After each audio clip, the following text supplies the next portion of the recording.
سوچیں تو 15 سال کی عمر ہوتی ہی کیا ہے۔ ابھی تو لوٹتے بچگانہ قدموں کے نشان ہی اتنے گیلے اور انمٹ ہوتے ہیں کہ پیچھے پلٹ کر وہ سارا راستہ ایک نظر میں نقوش قدم کے ساتھ دیکھا جا سکتا ہے۔ ایک طرف تو گڑیوں کھلونوں سے ہی پوری طرح ناتا نہیں ٹوٹتا، اور دوسری طرف دل بدلتے جسم کے ساتھ نئے نئے تجسس کی دہلیز پر آ کھڑا ہوتا ہے۔ چھوٹی پھپھی کی عمر بھی کچھ ایسی ہی تھی جب ان کا کنوار پن ختم ہوا۔ کئی دنوں سے چلنے والی برسات کی جھڑی اس شام ذرا تھمی تھی، لیکن سارا آکاش سیاہ بادلوں سے ڈھکا ہوا تھا۔ رہ رہ کر کپ کپا دینے والی ہوا چلتی تھی۔ سڑک، آنگن اور کچی نالیوں کے گھاس بھرے کنارے کیچڑ پانی میں لت پت ڈوبے تھے، اور تالاب میں مینڈکوں کا شور مچا ہوا تھا۔ جیسے تیسے اپنے بھاری محضر کو سنبھالتے ہوئے چھوٹی پھپھی نے نئے گھر کی دہلیز پر قدم رکھا کہ ان کے اندر سے رونا امڈ آیا، جیسے اندر سے کوئی گولا امٹ کر اٹھے اور گلے میں پھنس کر سانس روک دے۔ اسے روکنے کی کوشش میں چھوٹی پھپھی منہ کھول کر لمبی لمبی سانس لینے لگی۔ کیا ہوا؟ رجو میاں نے جھلا کر پیچھے سے پوچھا۔ ارے بہو، محضر سنبھال، بھی ذرا آگے بڑھ کر چلائیں، اور خود محضر کے زمین پر لوٹتے کنارے کو اٹھا کر بولی، سارا کپڑا کیچڑ میں سنا جا رہا ہے۔ چھوٹی پھپھی کو کچھ بھی ٹھیک سے دکھائی نہیں دے رہا تھا۔ وہ اندازے سے الٹے سیدھے ہاتھ پاؤں مارتی ہوئی کھڑی تھیں کہ شاید بی نے محضر کا ایک حصہ سمیٹ کر ان کی دونوں کلائیوں کے درمیان ٹھونس دیا، اور ابھی وہ سنبھلے سنبھالیں کہ بائیں طرف سے کسی نے کوہنی ماری کہ چلو، کھڑی کیوں ہو؟ وہ غالباً روشن پھوپھا تھے۔ ارے سندل لاؤ، کسی نے بلند آواز میں کہا، لیکن بغل کے نیچے سے چھوٹی پھپھی کا بازو پکڑ کر پھر کسی نے روک لیا۔ بھاگ دوڑ ہوئی، کچھ لوگ اندر باہر ہوئے، اور آخر میں کوئی تشتری میں سندل لے کر آیا۔ ہائے اللہ، اتنے ذرا سے سندل کو کس کی ناک میں سنگھاؤں؟ تشتری ہاتھ میں لے کر سندل والی نے طنز کیا۔ بی داروغن کہیں پیچھے کھڑی تھیں، بری طرح تلملا کر سامنے آئیں اور دگنی جھلاہٹ کے ساتھ بولیں، اے بی بی، کیا سندل سے نہاؤ گی؟ دستور ہے، اسے کسی طرح نبھاؤ۔ اس پر کسی نے اسی جوش کے ساتھ بی کی بات کی تائید کی، اور بالآخر دستور نبھا دیا گیا۔ دولہا دلہن دونوں کی ہتھیلیوں میں ذرا ذرا سندل لگایا گیا، اور روشن پھوپھا نے چھوٹی پھپھی کا سندل والا ہاتھ اٹھا کر چوکھٹ کی اوپر والی دیوار پر اس طرح رکھ دیا کہ وہاں نشان رہ جائے۔ لیکن اس کے بعد بھی نجات نہیں تھی۔ اندر داخل ہونے سے پہلے ہی محلے پڑوس سے کچھ لوگ راستہ روک کر کھڑے ہو گئے، اور اس وقت تک نہیں ہٹے جب تک ان کا نیگ نہیں دے دیا گیا۔ پہلے رجو میاں بھی اڑ گئے تھے، ادھر ادھر کر کے ٹالنا چاہا کہ راستہ واسطہ روکنے کا دستور بہت چل چکا، اس طرح خوامخواہ پریشان کرنے سے کیا فائدہ؟ بھلا یہ بھی کوئی بات ہوئی کہ قدم قدم پر نیگ دستور کے بہانے خرچ کرایا جائے؟ پڑوسیوں میں سے کسی نے تانا دیا کہ میاں، کیا شادی کرنا مذاق ہے؟ ارے جب بیٹے کی شادی کرنے نکلے ہو اور گھر میں بہو آ رہی ہے تو اتنا بڑا کلیجہ بھی رکھو۔ جیسے تیسے رجو میاں کے ہاتھ سے 8 آنے نکلے۔ تمسخر اور طنز کے بعد وہ 1 روپیہ ہوا، اور آخر میں جب پڑوسی اسے قبول کیے بغیر یوں ہی راستہ چھوڑ کر ہٹنے لگے تو ان کی ناراضگی کے خوف سے شرما شرمی میں 2 روپے دے دیے گئے۔ چھوٹی پھپھی تھکان کی وجہ سے لڈو ہو رہی تھی۔ شادی کے گھر کی گہما گہمی، بے تحاشا شور شرابہ، نئے نئے کپڑوں، محضر، اوڑھنی، بھاری بھرکم کپڑوں کا لداوا، اور شناسا و اجنبی اشخاص کا لگاتار گھیرا۔ لگ رہا تھا کہ اگر کچھ دیر اور ہو جاتی تو شاید وہ سب لوگوں کا ادب لحاظ چھوڑ کر وہیں ٹوٹ کر ڈھیر ہو گئی ہوتی۔ وہ تو بہتر ہوا کہ اللہ نے عزت رکھ لی۔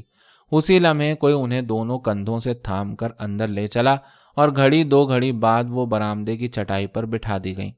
یہاں پھر ایک رسم کی ادائیگی ہوئی۔ دولہا اور دلہن کی الگ الگ پارٹیاں بن گئیں، اور بیچ میں چاول سے بھرا ہوا ایک تشت رکھ دیا گیا۔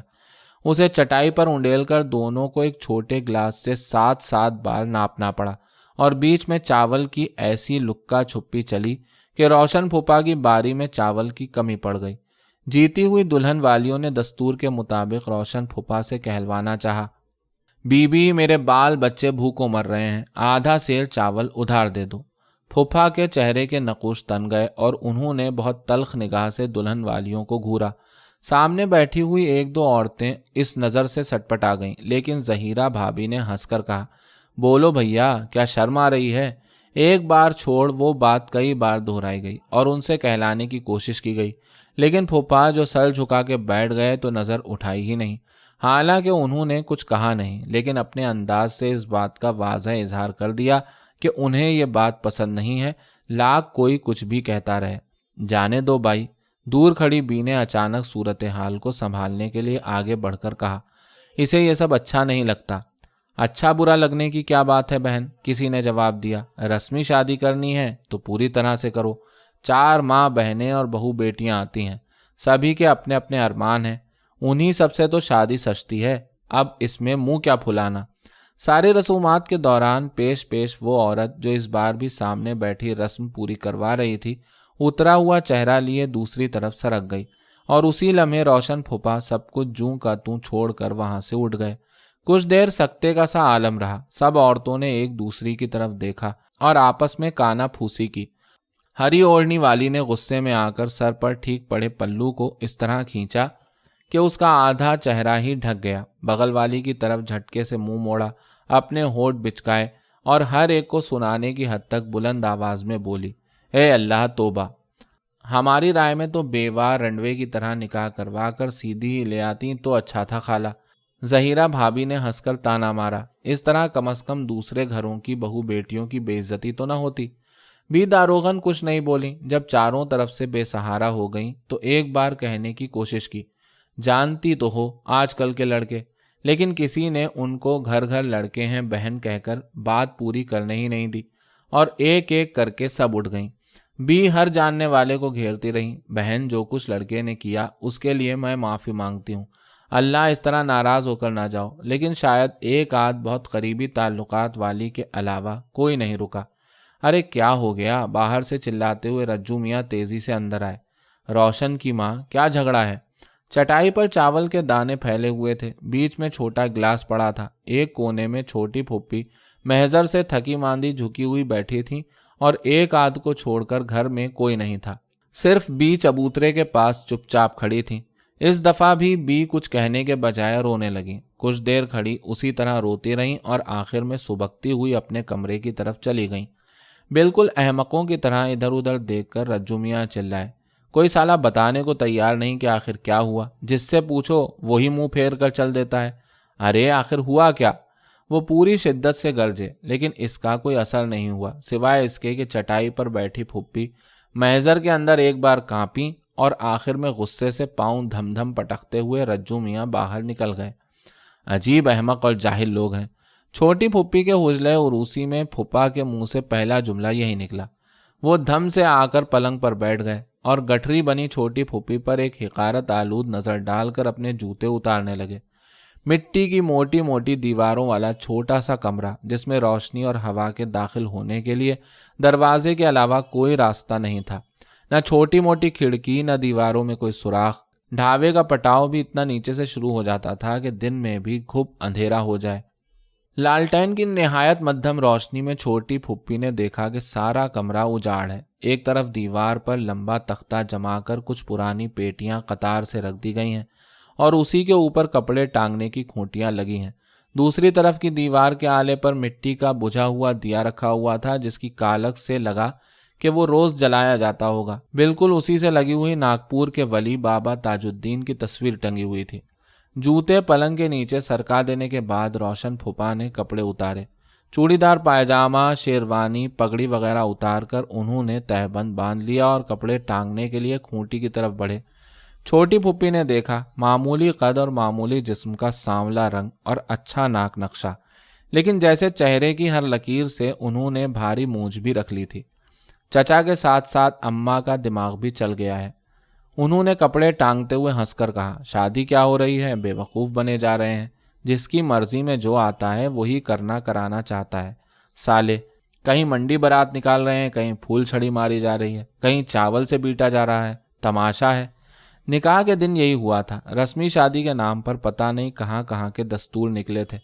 جب بارات آئی تو دلہن والوں کی طرف سے مہندی کا ایک سموچا جھاڑ ہی لا کر کھڑا کر دیا گیا، بیچ میں پردہ اور ادھر روشن پھپھا۔ انہیں اچھل کر اس کی پتیاں توڑنی تھی۔ انہوں نے ایک آدھ بار ہاتھ بڑھا کر لپکنے کی کوشش کی، لیکن پھر چھوڑ دیا۔ اسی طرح گلاب کی ایک لمبی ٹہنی پھولوں میں لپیٹ کر لائی گئی تھی اور پردے کی آڑ سے دولہا کو مارنے کی کوشش شروع ہوئی۔ یہاں دولہا کو ہوشیاری سے وہ چھڑی چھین لینی تھی۔